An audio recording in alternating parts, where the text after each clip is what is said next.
Thank you for coming along today. I'm Assistant Chief Constable Alan Todd and I've been the Gold Commander for today's policing operation. That policing operation went live in the New Lodge area this morning at about 5 a.m. And that was as a result of a request from some of our statutory partners to support them and their contractors in removing what has become known in the media as the New Lodge anti-internment bonfire. That's a significant undertaking for policing. It's an area in terms of its layout, in terms of its geography, that poses some significant challenges for a policing and contractor operation.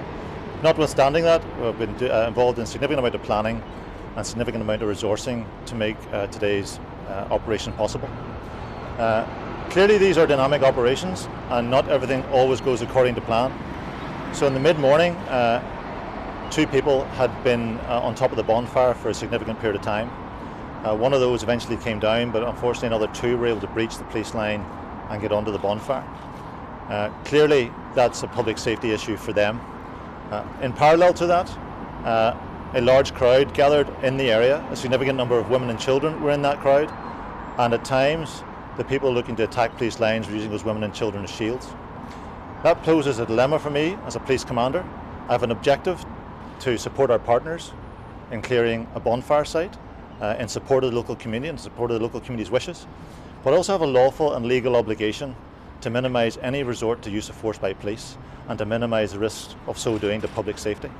And I regrettably have had to take a decision today that the risks of continuing the operation to remove a bonfire were outweighed by the risks that operation would then pose to the wider community, the women and children and others there present.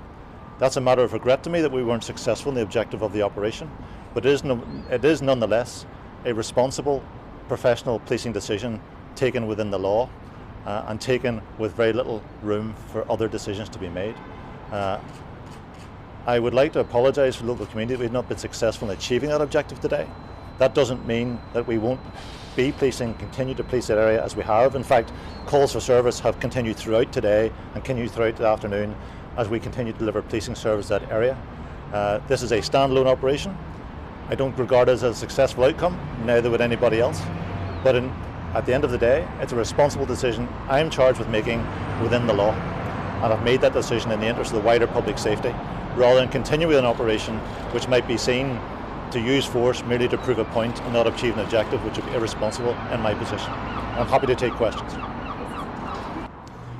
Water cannon were on standby for those of people in the area that have seen those able to be deployed today.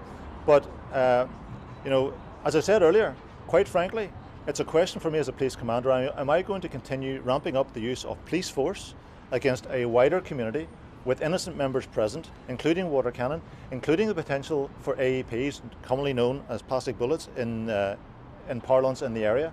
Am I prepared to do that merely to save face on behalf of the organisation and sacrifice public safety as a result? The answer, gentlemen and ladies, is no, I'm not. The parade has been banned on Saturday.